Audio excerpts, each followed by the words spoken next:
জানে যে এটা সময়ত যদুকুলো কিন্তু ধ্বংস হৈ গৈছিল ঋষি মুনিৰ অভিশাপত যদুকুল মানে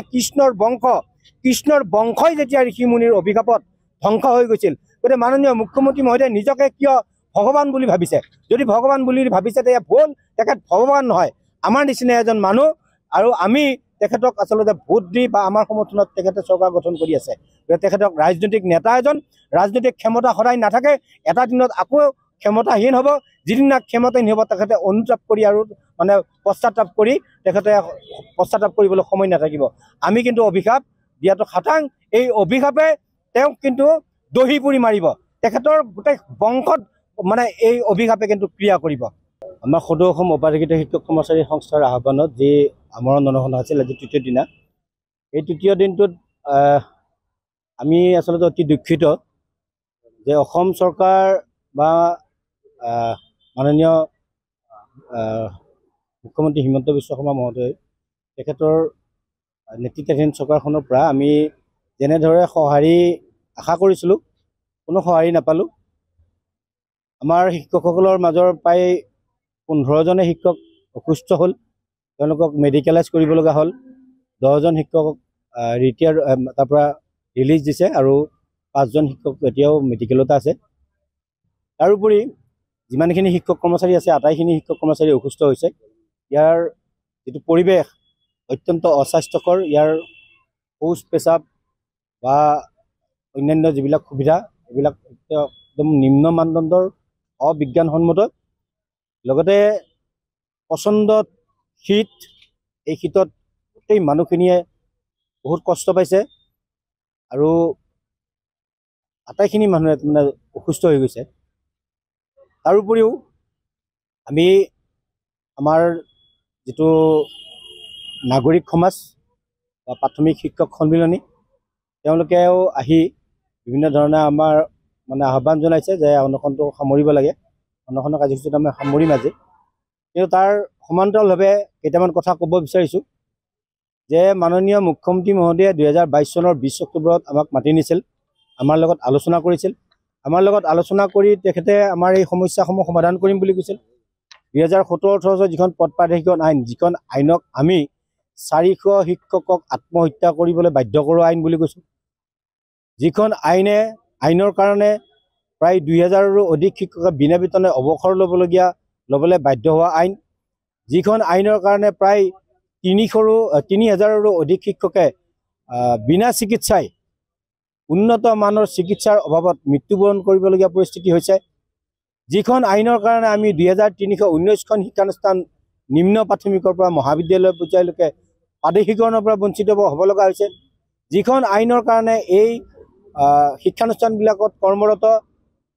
প্ৰায় 19,527 গৰাকী শিক্ষক কৰ্মচাৰী ইয়াৰ লগত 2013 চন আৰু 2021 চনত বঞ্চিত শিক্ষক কৰ্মচাৰী মিলি এই শিক্ষক কৰ্মচাৰীসকলে আমি প্ৰাদেশিকৰণৰ পৰা বঞ্চিত হ'বলগীয়া হৈছে আমি দীৰ্ঘদিন ধৰি বিনা বেতনে শিক্ষকতা কৰাৰ পিছত আমাক এই চৰকাৰখনে বিভিন্ন ধৰণে বঞ্চনা কৰি আহিছে প্ৰবঞ্চনা কৰি আহিছে আমাৰ লগত বিভিন্ন সময়ত শিক্ষামন্ত্ৰী মহোদয়ে আলোচনা কৰিছে আলোচনাবিলাক কেৱল আলোচনা হয় কিন্তু এই আলোচনাবিলাকৰ কোনো কাৰ্যকৰী ব্যৱস্থা কোনোদিনে নহয়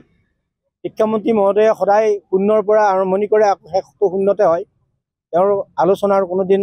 মানে সমাপ্তি নঘটে গতিকে আমি বিচাৰিছোঁ মাননীয় মুখ্যমন্ত্ৰী মহোদয়ে যিহেতু 2022 চনৰ 20 অক্টোবৰত আমাক দ্বিতীয় লানি আলোচনাৰ কাৰণে মাতি নি এই সমস্যাটোৰ এটা আশু সমাধানৰ কাৰণে চূড়ান্ত সিদ্ধান্ত ল'ম বুলি আমাক কৈছিল গতিকে সেই আলোচনাটো বিচাৰিছোঁ আৰু সেই প্ৰতিবাদতে আমি অনশনৰ কাৰ্যসূচী লৈছোঁ এতিয়া কথা হ'ল আমাৰ এই শিক্ষক কৰ্মচাৰীখিনিক আৰু আমাৰ পৰিয়ালৰ ভৱিষ্যত ল'ৰা ছোৱালীৰ ভৱিষ্যত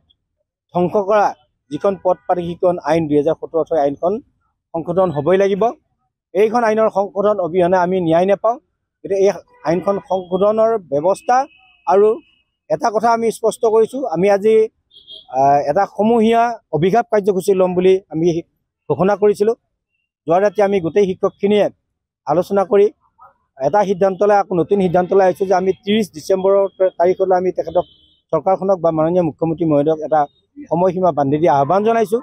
যাতে 30 ডিচেম্বৰৰ ভিতৰত আমাৰ সংস্থাৰ লগত যিটো তেখেতে কোৱা প্ৰস্তাৱিত যিটো আলোচনা এই আলোচনাটো অনুষ্ঠিত কৰি আইনখন সংশোধন আৰু শিক্ষকসকলক প্ৰাধিকৰণ কৰাৰ এটা কাৰ্যকৰী ব্যৱস্থা ল'ব বুলি আমি আশা কৰিছোঁ। অন্যথা কিন্তু আমি এই 30 তাৰিখৰ পিছতে আমাৰ যিটো আজি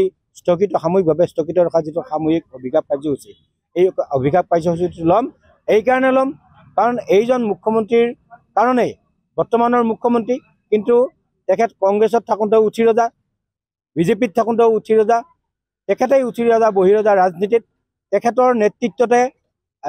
2017-18 চনৰ যিখন আইন এই আইনখন প্ৰণয়ন হৈছিল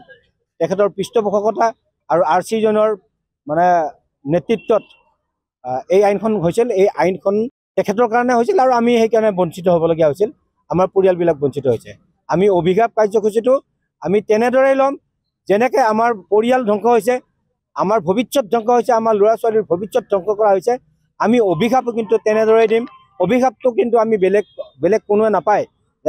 যিজন মানুহৰ কাৰণে অৰ্থাৎ মাননীয় মুখ্যমন্ত্ৰী মহোদয়কে আমি প্ৰত্যক্ষভাৱে কৈছোঁ। আচলতে আমি সমূহীয়াভাৱে গোটেই যিখন গুৰু সমাজ, শিক্ষক সমাজ, এই শিক্ষক সমাজখনে সমূহীয়াভাৱে কিন্তু তেখেতক অভিশাপ দিম। তেখেতে নিজকে যিকোনো খবৰৰ বাবে যোগাযোগ কৰক 7099017330 লগতে 7099017110 নম্বৰত।